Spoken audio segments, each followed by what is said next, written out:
Assalamualaikum class 6. As you all know, we are on unit number 8. So quickly open your unit number 8 from your understanding history 1. आज हमने reading करना है the Cyrus the great. Cyrus the Great, who ruled from 559 to 529 BCE, was the architect of this empire which became famous for an advanced civilization. It included marvels of engineering, some of which are still in use in Iran. It's a great ये एक बहुत अच्छा जो है वो दौर था Cyrus the great का. इसमें बहुत से इंजीनियरिंग के मिरेकल्स हुए. मार्वल्स मीन्स मिरेकल्स, जो कि आज भी ईरान में यूज़ किए जाते हैं. King Cyrus was a benevolent monarch who worked to improve the lives of his subjects. Benevolent monarch होता है. Monarch means a king and benevolent मतलब kind. He also let the people of the areas that had conquered retain their own culture, customs and religion. उसने जो भी areas कंकर किए, जो भी टेरिटरीज कंकर की, उनको अलाउ किया कि वो अपने कल्चर, अपने कस्टम्स, अपने रिलीजन को रिटेन कर सकते हैं. Cyrus followed the religion preached by Zoroaster which believed in one god Ahura Mazda. कल के क्वेश्चन भी हमने रीड किया कि जो पर्शियंस थे वो ज़ोरास्टर रिलीजन में बिलीव करते थे. He believed that the Persian kings were representatives of Ahura Mazda on earth. उनका ये बिलीव था कि पर्शियंस जो जितने भी किंग्स हैं वो अहूरा मज़दा के रिप्रेजेंटेटिव हैं on earth. By the time Cyrus was succeeded by his son Cambyses, his empire, इसके सन का नाम था Cambyses, his empire extended from Egypt to the shores of the river Indus in the east. Next हमारे पास एक Persian king हैं दारुस one. 522 से 486 तक इन्होंने रूल किया.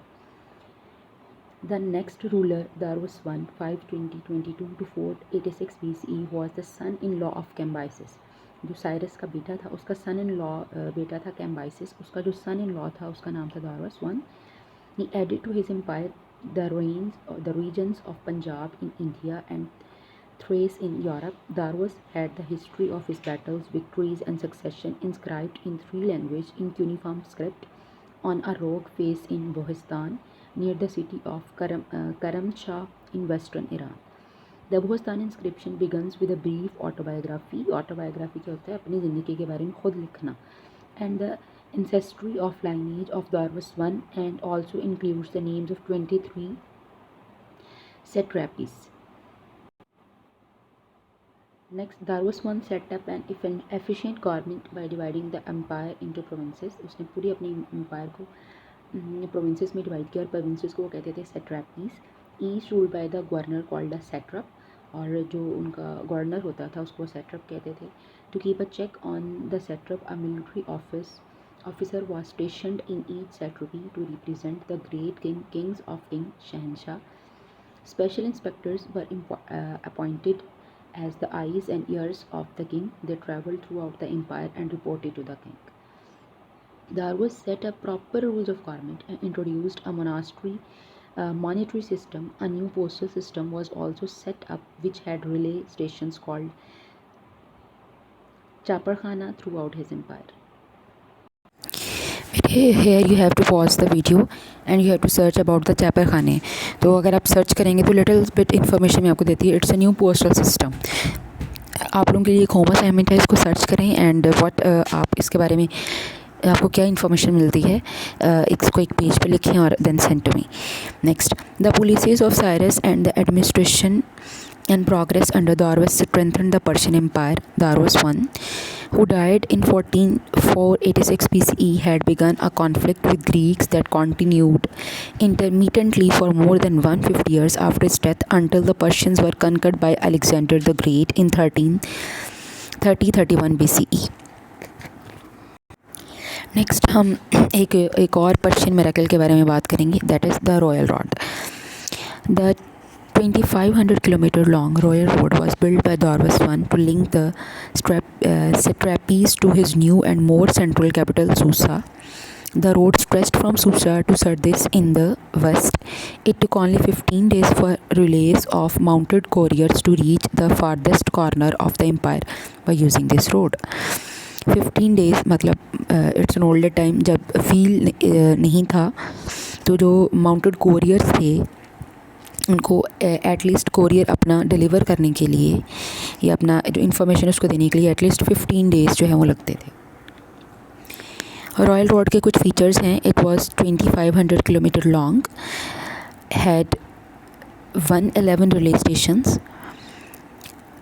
Railway stations had rest areas and fresh horses. Other smaller roads branched off the Royal Road. Royal Road से और भी बहुत सारी smaller roads की branches निकलती थी. The entire Royal Road could be travelled in 15 days by a horseman. कोई भी घुड़सवार 15 डेज़ में इंटायर रोड को कवर कर सकता था, रॉयल रोड को।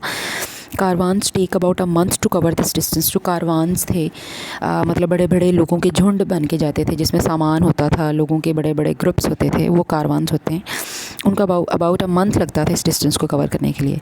The grandeur of the Persian empire can be seen by the buildings they constructed and the city established by Darius one which was called Parsa in ancient Persian, and Polis और city of the Persians by the Greeks जो है इस Parsa city को Persian city of the Persians कहते थे. Its foundation is linked to the Cyrus. One of its halls before bore the inscription God protect the country from foe, famine and falsehood, which meant enemies, hunger and lies. कि जो एक inscription थी, inscription mean any type of coin, उस पर लिखा हुआ था कि जो गॉड है वो इस कंट्री को फो, फैमिन और फॉल्सहुड से दूर रखे. Foe means enemies, famine means hunger and falsehood means lies. Next सबसे इंटरेस्टिंग जो है पर्शियंस की इन्वेंशन वो है the qanat system. An advanced system of carrying water known as kanat was developed by the Persians. These were the canals which brought water from higher places to the cities and villages. Canal system actually canals यानी नहरें थी जो higher places से water को लेके आती थी towards the cities and villages. They were split into smaller underground canals called carries. इनको छोटी smaller underground canals यानी carries में divide किया गया when they reached a city. The canals and carries were built underground in such a way that the water could not evaporate or be contaminated. इस तरीके से उनको बिल्ड किया गया था कि ना तो उनका वाटर contaminate यानी polluted ना हो और ना ही वो evaporate हो. Northern Iran has qanats which are 3000 years old. The oldest and largest qanat is found in the city of Gonabad, which after 2700 years still provides water to 40,000 people. 27 years के बाद भी ये वाली जो हमारे पास कैनात है गोनाबाद, जो कि सिटी गोनाबाद में लोकेटेड है, ये लार्जेस्ट कैनात है और ये अभी भी 40,000 पीपल को वाटर प्रोवाइड कर रही है. During the reign of the last of the Sasanid kings of Persia Yazid III, the Arabs invaded Persia. Arabs ने फिर इन्वेट किया पर्शिया को and gradually replaced Zoroastrianism with Islam. और यहाँ पे फिर ज़ोरोएस्ट्रियनिज़म ख़त्म होकर इस्लाम आ गया and incorporated Persia into the caliphate. और फिर पर्शिया को खिलाफत में शामिल कर लिया गया.